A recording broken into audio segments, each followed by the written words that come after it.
Hey friends, today we are making my no-churn vanilla sugar-free keto ice cream. That's right, you don't need any ice cream maker to make this. And with my secret ingredient, it is perfectly scoopable from the freezer. Yes, my friends, this just came out of the freezer. It is super creamy and easy to make. Let me show you how to do it. Place your egg yolks in a bowl over a pot of simmering water or use a double boiler. Add low-carb confectioner's sweetener. I'm using Swerve. Mix to combine. On the electric stove, you do have to take it on and off the heat so it doesn't boil.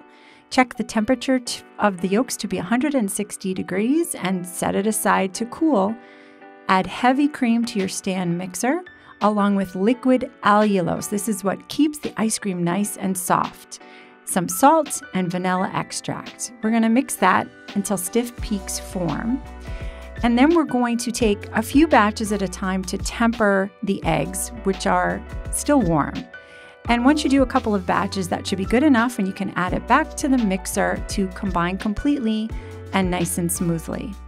We are going to stir and scrape the sides of the mixer to make sure it's all incorporated and add it to our loaf pan. And freeze for 6 to 8 hours, preferably overnight. And then once you take it out of the freezer, I promise you it'll be scoopable. It is delicious. To check for any substitutions, please see sugarfreemom.com. Enjoy with a little bit of sugar-free melted chocolate. I like the Lily's brand. Thanks for watching.